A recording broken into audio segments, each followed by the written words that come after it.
Ah, à la vôtre. Ça faisait un petit moment qu'on n'avait pas parlé ensemble. Et aujourd'hui, pour ce nouvel épisode, à la vôtre justement, d'ALV, on va parler ensemble d'une catastrophe nucléaire. Alors, je vous rassure, ça n'a rien à voir avec Russie, Ukraine et tout ça. On est juste dans l'écosystème WordPress et là, il y a du rififi, j'ai envie de vous dire. Ça bouge pas mal. En fait, c'est plutôt le fondateur de WordPress qui a fait encore des siennes. Et je voulais vous parler de ça aujourd'hui dans ce nouvel épisode d'ALV. Peut-être que vous en avez entendu parler, vous avez vu passer ça de loin. Si vous êtes hébergé chez WP Engine, je ne sais pas si c'est le cas de beaucoup d'entre vous. D'ailleurs, dites-le moi en commentaire si c'est le cas. Mais voilà, il y a les hébergés de l'hébergeur américain de WP Engine qui ont quelques petits soucis suite à un conflit qu'il y a entre Matt Mullenweg, le fondateur de WordPress, et cette société. Donc voilà, je vais vous faire un petit récap. Donc prenez le temps de vous installer, on est tranquille entre nous. D'ailleurs, comme d'habitude, vous pouvez deviner ce qu'il y a à l'intérieur de ma tasse et vous pourrez gagner une des formations de WP Marmite Pro ou alors une licence d'1 an pour notre extension WP Marmite Pay ou alors un de nos modèles de site avec WP Marmite Start. Donc voilà, c'est dit. À vos commentaires pour deviner ce qu'il y a là-dessous. Sur ce, on attaque maintenant.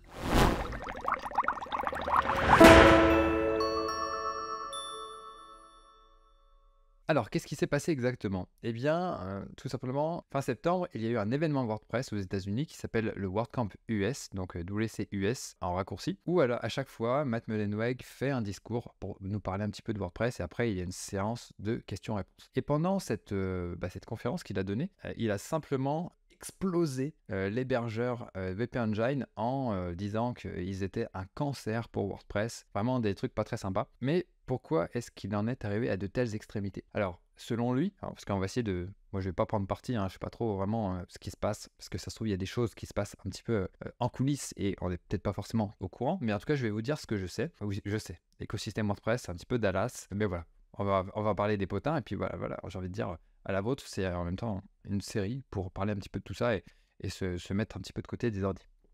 Bref, je continue. Il a donc dit que cet hébergeur était un cancer pour WordPress parce que, selon lui, il ne contribuait pas assez à l'écosystème. Alors ça, effectivement, c'est quelque chose qui est très intéressant parce que cet hébergeur-là fait entre 400 et 500 millions de dollars de chiffre d'affaires en hébergement. Donc voilà, ça commence à peser un petit peu. C'est pas le petit hébergeur du coin. Et de ce que j'ai compris, il ne contribuerait qu'une quarantaine d'heures par semaine à WordPress. Donc en gros, il paye un salarié à temps plein pour contribuer à WordPress alors qu'ils font 400 millions. 400 ou 500 millions. Ça peut sembler léger parce que c'est vrai qu'un hébergeur de ce niveau-là pourrait peut-être contribuer davantage. Alors, ils sponsorisent des événements, ils ont aussi des extensions qu'ils ont achetées par le passé et dans lesquelles qu'ils gèrent à présent. C'est eux aussi qui gèrent l'outil local WP pour faire des sites en local que je vous ai déjà présenté sur la chaîne et sur le blog. Donc voilà, ils maintiennent un certain nombre de choses, mais ça, on peut dire aussi que c'est des choses qui leur apportent du business. Mais du coup, voilà, selon Matt Mullenweg, le fondateur de WordPress, ce n'est pas assez et devrait contribuer davantage. Soit contribuer davantage, soit payer une licence à Automatic. Alors c'est là que ça se complique parce qu'il y a plusieurs entités et il faut vraiment faire la part des choses. Alors, suivez-moi bien. Donc, Matt Mullenweg, le fondateur de WordPress, donc le gars qui a créé WordPress, demande à WP Engine, un hébergeur qui fait beaucoup d'argent, de payer une licence à Automatic, la boîte qui est dirigée par Matt Mullenweg et qui édite aussi WordPress.com. Donc, leur payer une licence pour bénéficier du droit d'utiliser le nom WordPress. Parce que, selon Matt Mullenweg, le terme WP Engine prêterait à confusion et faire en sorte que les utilisateurs confondent WP Engine pour quelque chose d'officiel de WordPress. Et selon lui, même sa propre mère ne peut pas faire la différence, se serait trompée. Alors ça, c'est un peu fort de café, alors même si ça n'a rien à voir avec ce que j'ai dans ma tasse, c'est un peu fort de café tout simplement parce que Automatic possède WordPress.com et on sait tous qu'il y a vraiment de confusion entre WordPress.com et WordPress.org. Donc c'est pour ça qu'il y a autant d'articles qui présentent les différences. Mais là, étrangement, il n'y a pas de problème. Donc voilà, pour moi, c'est un petit peu tiré par les cheveux cette histoire de confusion de marque. En fait, c'est un petit peu de l'extorsion, quoi. En gros, c'est pour leur dire, ok les gars, vous allez me payer je sais pas combien de millions parce que Automatic possède les droits de la licence d'utiliser le nom WordPress auprès de la fondation WordPress, qui est encore autre chose, mais c'est pour ça qu'il faut suivre, qui est elle-même dirigée par Matt Mullenweg. Autre chose qui a été ajoutée par Matt, il dit que WP Engine propose une version de WordPress qui est dénaturée. C'est-à-dire que ce n'est pas la version originale de WordPress, tout simplement parce que WP Engine limite les révisions ou désactive, je ne sais plus les révisions. Vous savez, quand vous avez un article ou une page, vous pouvez remonter un petit peu en arrière avec les révisions. Tout simplement, il pense qu'il ils font ça pour que ça leur consomme moins de ressources le serveur, etc. Et donc gagner plus d'argent parce que ça va leur faire économiser sur le nombre de sites qui doit être incommensurable qu'ils hébergent. Donc voilà, pour moi, c'est pas vraiment valide, tout simplement parce que WordPress est open source, on peut faire ce qu'on veut avec. Donc bon, c'est un peu bizarre de la part de Matt. Enfin bref, il tire vraiment un boulet rouge sur cet hébergeur-là, avec plusieurs reproches qui sont plus ou moins valides. Mais voilà, c'est un petit peu... c'est pas très clair en fait cette histoire-là. Mais en tout cas, ce qu'on a bien compris, c'est qu'il peut pas les piffrer. Donc en résumé, il leur demande soit vous mettez plus de gens pour contribuer à WordPress et faire en sorte que WordPress puisse être pérennisé, parce que ça c'est aussi un super aspect, on va y revenir juste après, ou alors il leur demande de payer une licence à Automattic pour pouvoir exploiter la marque WordPress. Voilà en gros le truc. Mais pour revenir à cet aspect de contribution, il mettait en avant quelque chose de super intéressant qui est ce qu'il appelle la tragédie des communs. En gros, si vous avez un bien public qui est utilisé par plusieurs personnes, que ce soit des particuliers, des entreprises, etc., et que ce bien-là donc est utilisé, à force de l'utiliser, il va peut-être se dénaturer, se détériorer. Imaginez, vous avez un champ qui est public, il y a plusieurs éleveurs qui font paître leurs animaux, alors, il y a l'éleveur de vaches, l'éleveur de moutons, etc., l'éleveur de cochons. Si au bout d'un moment, on n'entretient pas ce champ, ça va devenir juste un champ plein de terre, quoi. Et il n'y aura plus d'herbe, il n'y aura plus rien, et plus personne ne va pouvoir en profiter. Donc l'idée, c'est quoi? C'est de pouvoir faire en sorte que les gens qui utilisent ce bien public l'entretiennent, puissent allouer une petite partie de leurs ressources pour l'entretenir, faire en sorte que voilà, il ne soit pas trop dénaturé par l'utilisation qui en est faite, et donc pérenniser sur le long terme ce bien public. Et donc l'idée avec WordPress, alors WordPress n'est pas un bien public, mais c'est un projet open source. Donc l'idée c'est quoi?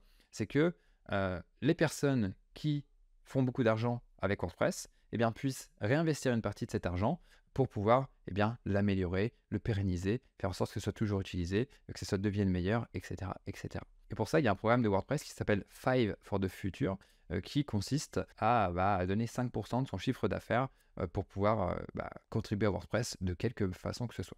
Donc je crois que notamment il y a l'agence Woodunit qui participe à ce programme-là. Nous, on ne le fait pas, mais bon, j'imagine qu'avec toutes les vidéos qu'on sort et les contenus qu'on propose, voilà, on contribue quand même à WordPress de cette façon-là. Donc voilà pour le point qui me semble un peu près valide, mais après, est-ce qu'il fallait en arriver à ces extrémités-là, c'est-à-dire traiter l'hébergeur VP Engine de cancer et après lui faire du chantage? Parce que non, je vous ai pas tout dit, j'ai oublié de vous dire des choses. Suite, on va dire, à la fin de non-recevoir émise par VP Engine, Matt a pris une décision radicale, et ça c'est vraiment exceptionnel parce que je me doutais pas que ça pouvait être possible, enfin en tout cas qu'il fasse ça, c'est qu'il a bloqué WordPress.org, donc les répertoires officiels de thèmes, alors plus de plugins, de thèmes je sais pas, mais en tout cas il a bloqué les mises à jour pour les utilisateurs de VP Engine. Donc en gros, vous êtes hébergé sur VP Engine, et boum, vous n'avez plus accès aux mises à jour de WordPress.org. En gros, il a appuyé sur le bouton rouge nucléaire pour faire en sorte que tous les utilisateurs, donc je pense qu'il y en a quand même pas mal, plusieurs millions, tous les utilisateurs de VP Engine ne puissent plus bénéficier des mises à jour du répertoire officiel. Ça c'est quand même dingue d'en arriver à une telle extrémité. Alors j'ai lu un truc sur internet, c'est comme si par exemple Facebook ou Instagram n'avaient pas la façon dont un concurrent ou un acteur, on va dire, qui utilise peut-être une de leurs technologies ou quoi d'autre, une de leurs intégrations, n'aimait pas ce concurrent-là, on va dire comme ça, ou cet acteur-là.